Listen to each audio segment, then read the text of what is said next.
Hello बच्चों, कैसे हैं आप लोग। मैं आशा करता हूँ आप लोग बहुत अच्छे होंगे। बच्चों, पिछले लेक्चर में हम लोगों ने अध्याय 4 दो चरों वाला रैखिक समीकरण का इंट्रोडक्टरी पार्ट जो हमारा था वो हमने देखा कि दो चर वाले रैखिक समीकरण क्या होते हैं। ठीक है, उसके बारे में जाना। आज हम लोग प्रश्नावली 4.1 को हल करेंगे। तो स्टार्ट करते हैं। प्रश्नावली 4.1 का पहला प्रश्न है हमारा, एक नोटबुक की कीमत एक क्लास की कीमत से एक कलम की कीमत से दोगुनी है। इस कथन को निरूपित करने के लिए दो चरों वाला एक रैखिक समीकरण लिखिए। हमें क्या करना है इस क्वेश्चन में एक दो चरों वाला रैखिक समीकरण बनाना है जो इसका क्वेश्चन है उसको फॉलो करे। ठीक है, तो चलिए देखते हैं कैसे करते हैं हम लोग।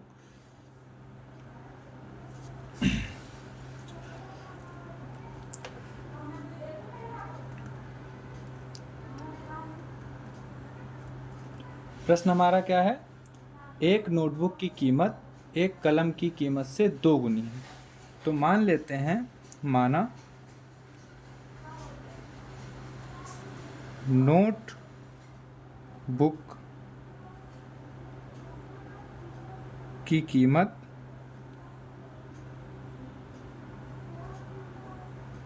बराबर x। ठीक है, नोटबुक की कीमत हमने क्या मान ली, x मान ली। अब दो चर वाला रैखिक समीकरण बनाना है तो इसी प्रकार कलम की कीमत मान लेंगे। माना कलम की कीमत बराबर y। ठीक, नोटबुक की कीमत कितनी है, x रुपये है, और कलम की कीमत हमने कितनी मान ली, y रुपये। चलिए, दोनों चीज़ें हमने मान ली। ठीक है, अब उसके बाद क्या कह रहा है प्रश्न में, प्रश्न कह रहा है जो नोटबुक की कीमत है वो एक कलम की कीमत से दोगुनी है। मतलब जो नोटबुक है, तो अगर हम लोग इस तरीके से इसको लिखें, समीकरण बनाने के लिए इक्वल करना पड़ता है। ठीक, तो x बराबर y लिख लेते हैं। मैं सबसे आसान तरीका आप लोगों को बता रहा हूँ, पहले आप इन लोगों को बराबर में लिख लीजिए, फिर देखिए ये बराबर कैसे होंगे। अब जो कंडीशन दी हुई है उसके हिसाब से इसको हम लोग इक्वल करेंगे। तो कह रहा है एक कलम जो है वो नोटबुक का क्या है, आधा है। या फिर ऐसे समझो, जो जैसा लिखा है वैसे ही समझ लो। एक नोटबुक की जो कीमत है, मतलब जो नोटबुक का प्राइस है वो एक कलम की कीमत से दोगुना है। मतलब नोटबुक डबल है किससे, हमारे पेन से। तो नोटबुक किधर है, ये नोटबुक है, ये डबल है, ये डबल है किससे, पेन से। तो अगर इनको इक्वल करना है, ये डबल है ना, तो इक्वल करने के लिए हमें किस में मल्टीप्लाई करना पड़ेगा, इसमें मल्टीप्लाई करना पड़ेगा ना, कलम की कीमत में, तभी तो इक्वल हो पाएंगे। आप कभी भी कोई समीकरण बनाना इसी तरीके से बनाना बहुत ईजी होता है। क्या करो, जितनी जो चीज़ दी हो उनको इक्वल लिख लो, फिर देखो कि इक्वल बनेगा कैसे। तो हमारे क्वेश्चन में साफ साफ कह रहा है कि जो नोटबुक है, मतलब जो एक्स है, वो डबल है किसका, कलम का। तो जब इन दोनों को आप इक्वल में लिखोगे, और जब इनको इक्वल, अब इनको क्या करना है, इक्वल का साइन लगाए तो दोनों तरफ इक्वल वैल्यू होनी चाहिए ना। तो इक्वल कब होगी, ये क्या है, इसकी कीमत से कलम, ये कलम है, कलम की कीमत से जो हमारी नोटबुक है वो क्या है, डबल है। तो अगर इनको बराबर करना है तो किस में मल्टीप्लाई करोगे, इसमें मल्टीप्लाई करोगे। अगर इसमें मल्टीप्लाई कर दोगे तो ये 4 गुना हो जाएगा। ठीक है, तो इसलिए हम लोग किस में मल्टीप्लाई करेंगे, कलम में। ठीक, अब आप लोगों के दिमाग में क्वेश्चन आ रहा होगा, लेकिन सर तो डबल तो ये है। बिल्कुल, बात आपकी सही है, ये क्या है, डबल है। चलिए इसको मैं आप लोगों को समझाता हूँ कैसे। मान लो यहाँ पर मैंने लिखा 4 बराबर 2, ये नोटबुक की कीमत है और ये कलम की कीमत है। अभी तो ये इक्वल नहीं है ना, 4 इक्वल तो हो नहीं सकता। लेकिन अगर हमें इन्हें इक्वल करना है तो क्या करना पड़ेगा, इधर 2 से मल्टीप्लाई करोगे ना, आप इधर करोगे ना, तभी तो ये 4 बराबर 4 हो पाएगा। तो वही चीज़ यहाँ पर है, कि ये तो पहले से ही डबल है, ये क्या है, डबल है, ठीक है। लेकिन हमें एक समीकरण बनाना है, समीकरण में इक्वल होता है, समीकरण में क्या होता है, इक्वल होता है, ठीक है। तो इनको इक्वल करने के लिए x को y के इक्वल करने के लिए, क्योंकि ये डबल है तो इसको क्या करना पड़ेगा, डबल, तभी तो इक्वल हो पाएगा। जैसे कि यहाँ पर 4 बराबर 2 नहीं है, अगर बराबर करना है तो क्या, ये मान लो ये क्या है हमारा, ये बुक है, हमने क्या मान लिया, ये बुक की कीमत है, ये पेन की कीमत है, ठीक है, ये पेन की कीमत है, ये बुक की कीमत है। तो बुक 4 रुपये की है और पेन 2 रुपये का। अगर दोनों तरफ बराबर करना है तो मल्टीप्लाई किस में करोगे, पेन में करोगे ना। तो यही चीज़ यहाँ पर है, ठीक है। नोटबुक की कीमत x है, इसमें 2 मिक्स है, ठीक, जो इंटू 2 बताया जा रहा है कि 2 गुना है, तो ये x ही 2 गुना है, ठीक है, मतलब x के अंदर ही 2 गुना मान लिया हमने, ठीक है। और y हमारा एक ही गुना था, ठीक, मतलब y सिंगल है। तो अगर इन दोनों को इक्वल करना है हमें तो मल्टीप्लाई किधर करोगे, इधर करोगे ना, इस तरीके से। तो ये हो गया। अब समीकरण में हमें पता है हम क्या करेंगे, इसको इधर लेके चले आएंगे। तो x प्लस का है, इधर आएगा माइनस का, इधर कुछ नहीं बचा तो इधर क्या बचा, 0। तो ये हमारा क्या आ गया, समीकरण आ गया। बात आई समझ में। चलिए, तो इसी के साथ फर्स्ट क्वेश्चन हमारा सॉल्व हो गया। अब हम लोग सेकंड क्वेश्चन की तरफ बढ़ते हैं। सेकंड क्वेश्चन क्या कह रहा है, सेकंड क्वेश्चन कह रहा है कि निम्नलिखित रैखिक समीकरण को ax प्लस बी, ये मैंने अभी पिछले लेक्चर में ही बताया आप लोगों को, ax plus b y plus c बराबर 0 के रूप में व्यक्त कीजिए और प्रत्येक स्थिति में a, b और c के मान बताइए। अब ये कुछ क्वेश्चन दिए गए हैं, इन्हें हमें ax plus b y plus c मतलब इस तरीके से लिखना है और बाद में a, b और c के मान बताने। चलिए देखते हैं। तो इसमें हमारा फर्स्ट क्वेश्चन है, फर्स्ट क्वेश्चन क्या है, सेकंड का फर्स्ट क्वेश्चन है हमारा 2x प्लस 3y बराबर 9.5, ठीक, ये हमारा क्वेश्चन है। हमें इसे कैसे लिखना है, ax प्लस बी वाई, देखो x प्लस वाई ऐसे समझो, x है यहाँ पर, y भी है, लेकिन क्या नहीं है, c नहीं है ना। तो c को हम लोग क्या करेंगे, c और बराबर में क्या है, 0 है, तो मतलब यहाँ पर 0 आना चाहिए, मतलब इसको उधर लेके जाना पड़ेगा हमें। तो चलो इसको उधर लेके आ जाओ, ये इधर प्लस का उधर जा करके माइनस का हो जाएगा, ठीक है, बराबर 0। अब जरा देखो, x वाला पद भी है, y वाला पद भी, और एक अचर पद भी है, ठीक, क्योंकि क्वेश्चन में देखो क्या कह रहा है, एक x वाला पद होना चाहिए, एक y वाला पद होना चाहिए और साथ में एक अचर पद भी होना चाहिए। तो ये अचर पद है, तो देखो क्या तीनों कंडीशन फॉलो हो गई हमारी, x वाला एक पद है, y वाला एक पद है और एक अचर पद भी, मतलब ax plus b y plus c के जैसे ये लिख दिया हमने। अब इसको कंपेयर करेंगे, तुलना, क्या करेंगे, इसकी तुलना कर देंगे किससे, ax plus b y plus c से बराबर 0। तुलना क्यों कर रहे हैं, क्योंकि हमें a, b और c के मान निकालने, इसलिए इसकी तुलना कर रहे हैं। तो जब हमने इसकी तुलना की तो इससे हमें देखो x की जगह पर x लिखा हुआ है, x से x, और a की जगह पर क्या लिखा है, 2, तो a का मान क्या हो गया, 2 हो गया। ऐसे ही b, y की जगह पर y है, b की जगह पर 3 है, तो b बराबर 3। ऐसे ही c की जगह पर क्या है, 9.35, लेकिन यहाँ प्लस लगा, यहाँ पर माइनस लगा हुआ है, तो हम लोग माइनस का लेंगे, माइनस का 9.35। तो ये हमारे क्या आ गए, ए बी सी के मान भी आ गए। समझ में आ गया। चलिए बढ़ते हैं आगे नेक्स्ट क्वेश्चन की तरफ। अब इसी का सेकंड क्वेश्चन है, सेकंड क्वेश्चन क्या है कि x माइनस 5y माइनस 10 बराबर 0। तो इसमें तो कुछ करना ही नहीं, देखो एक x का पद है, एक y का पद है और एक अचर पद है, ठीक है। बस इसमें क्या कर देंगे, तुलना, ax plus b y plus c से तुलना। तो a की जगह पर क्या है, x की जगह पर x है, a की जगह पर कुछ नहीं है, लेकिन जब किसी संख्या के गुणे में कुछ नहीं होता तो 1 तो होता है, तो ये 1 होगा, a की वैल्यू क्या हो जाएगी यहाँ पर 1 हो जाएगी। ऐसे b की वैल्यू y की जगह पर y है, b की जगह पर 5 है, लेकिन यहाँ प्लस है और यहाँ माइनस है, तो b की जगह पर क्या है, माइनस का 5 है। ठीक, b की जगह पर क्या है, माइनस का 5। ठीक है, ऐसे ही c ज्ञात करेंगे तो c की जगह पर क्या है, 10 है, लेकिन यहाँ पर प्लस है और यहाँ पर क्या है, माइनस। तो अगर हम लोग माइनस को निकाल दें यहाँ पर तो प्लस बचेगा। ये मैं बता रहा हूँ कैसे होता है। ठीक है, तो यहाँ पर अगर माइनस को हम लोग 10 के साथ ले लें तो यहाँ पर क्या बन जाएगा, प्लस बन जाएगा। ठीक है, तो ये प्लस का हो गया, तो सी का है का हो गया, माइनस का, तो माइनस का 10। ठीक, तो मैं डायरेक्ट कर रहा था। ठीक है, तो डायरेक्ट आप लोग भी कर लीजिए, कोई दिक्कत नहीं है। ठीक, अब नेक्स्ट क्वेश्चन की तरफ बढ़ते हैं। ये वाला समझ में आ गया।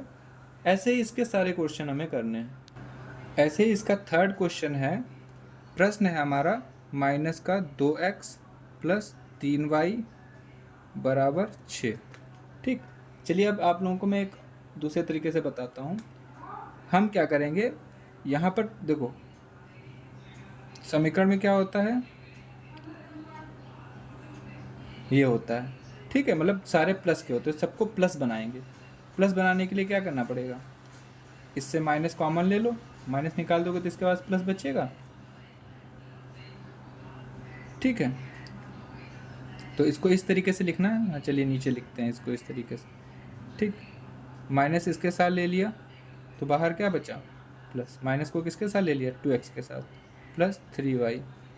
इसको इधर ले आओ, माइनस का 6। फिर हमने क्या किया, माइनस को अगर हम 6 के साथ ले लें तो बाहर क्या बचेगा, प्लस। क्यों, क्योंकि प्लस माइनस माइनस ही आ जाएगा, मतलब कोई फ़र्क तो पड़ेगा नहीं। ठीक, तो इस तरीके से अब अगर आप कंपेयर करेंगे, तुलना करो, तुलना करने पर हमें क्या दिखेगा, हमें दिख रहा है साफ साफ कि a की जगह पर क्या है, माइनस का 2, b की जगह पर क्या है, 3।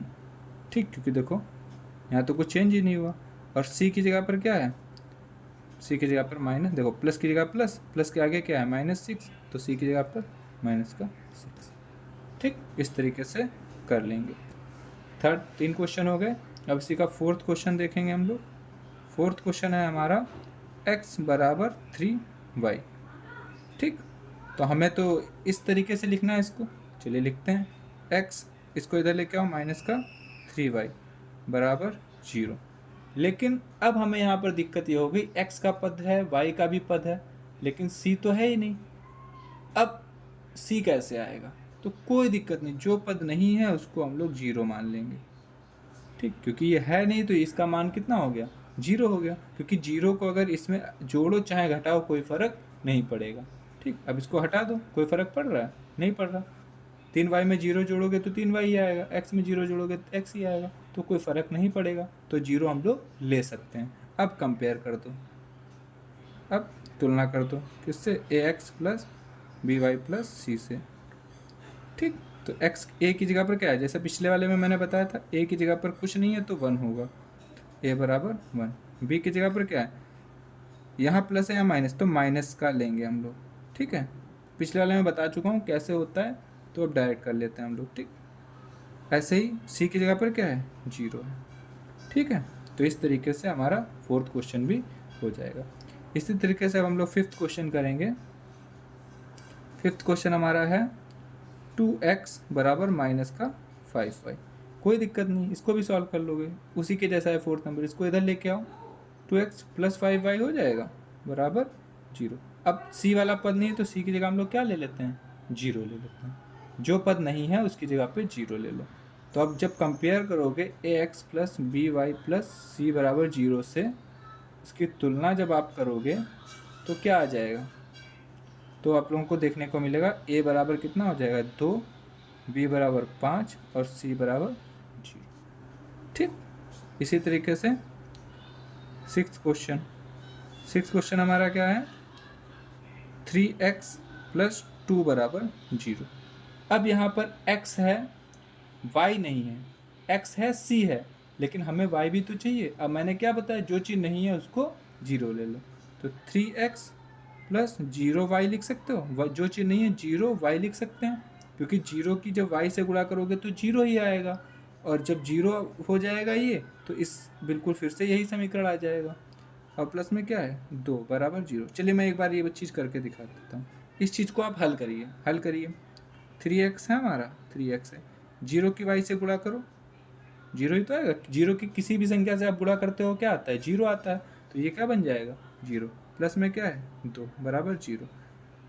इससे ये ऐड हो जाएगा, ऐड कर लो, कितना हो जाएगा, 0 में 2 जोड़ोगे तो 2 ही तो आएगा बराबर 0। तो देखो फिर से वही चीज़ आ गई, मतलब क्या हुआ, इसके होने और ना होने से कोई फ़र्क हमारे समीकरण पर नहीं पड़ रहा है। लेकिन हमें यहाँ पर इसकी तुलना करनी है ax plus b y plus c से, जिस वजह से हमें इसकी ज़रूरत है, तो हम इसको यहाँ पर ले आए हैं। ठीक है, तो तुलना कर देते हैं। अब तो हो जाएगा। a बराबर कितना आ गया 3, b बराबर 0। देखो b की जगह पर क्या है, y की जगह पर y है, v की जगह पर 0, तो 0 आ गया। ठीक, और c बराबर 2। इस तरीके से हम कर लेंगे। ठीक, तो हमारे 6 क्वेश्चन हो गए।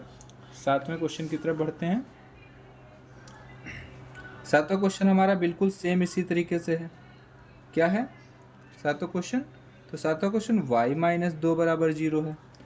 तो फिर से वही चीज़, क्या नहीं है इस बार x नहीं है, तो जो चीज़ नहीं है उसको हम लोग लिख लेंगे, 0x लिख सकते हैं, प्लस y माइनस 2 बराबर 0। अब तुलना कर लो, सॉरी थोड़ा जल्दबाजी में हो गया, तुलना कर रहे हैं इसकी। ठीक, तो तुलना करेंगे तो a की जगह पर क्या है 0, b की जगह पर y के साथ कुछ नहीं है मतलब 1 है। ठीक, बराबर सॉरी c बराबर क्या है माइनस का 2। अब माइनस क्यों लेते हैं ये मत पूछिएगा क्योंकि पीछे आपको मैं बता चुका हूँ माइनस क्यों ले रहे हैं। ठीक, तुम तो कहोगे c की जगह पर तो सर केवल 2 ही लिखा हुआ है, लेकिन बेटा c से पहले प्लस लगा हुआ है और इसमें c से इस 2 से पहले क्या है माइनस, तो हमें प्लस को भी तो कंपेयर करना पड़ेगा, प्लस की जगह पर क्या है माइनस, तो माइनस लेना पड़ेगा। ठीक है, अपोजिट साइन हो गया ना, तो अपोजिट वाला ले लेंगे। ठीक, या फिर जो बताया था उस तरीके से याद रखो आप क्यों माइनस ले रहे हैं। लास्ट क्वेश्चन हमारा 5 बराबर 2x। ठीक, तो इसको इधर लेके आओ, तो माइनस 2x प्लस 5 बराबर 0 हो जाएगा। फिर से कौन सा पद नहीं है, y का पद नहीं है, तो y का पद नहीं, हमें पता है हमें क्या करना है, हम y की जगह क्या ले लेंगे 0y प्लस 5 बराबर 0। फिर कंपेयर कर देंगे ax plus by plus c से, कंपेयर कर दो, तुलना कर दी हमने। तुलना करेंगे तो a की जगह पर क्या लिखा हुआ है माइनस का 2, b की जगह पर कुछ नहीं है तो 0, c की जगह पर 5। तो इस तरीके से ये सारे क्वेश्चंस हल हो जाएंगे और इसी के साथ हमारी प्रश्नावली 4.1 भी कंप्लीट होती है। ठीक है, वीडियो अच्छा लगे तो प्लीज़ लाइक ज़रूर करें और कमेंट भी करें, जिससे हमें पता चले, ठीक है, कि और मोटिवेशन मिले। इसके साथ साथ आप चैनल को सब्सक्राइब भी करें और बेल आइकन को ज़रूर दबा दें, जिससे आप लोगों को डेली नोटिफिकेशन मिले, जिससे आप लोगों तक मेरा वीडियो सबसे पहले पहुंच जाए। मिलते हैं नेक्स्ट लेक्चर में, तब तक के लिए जय हिंद।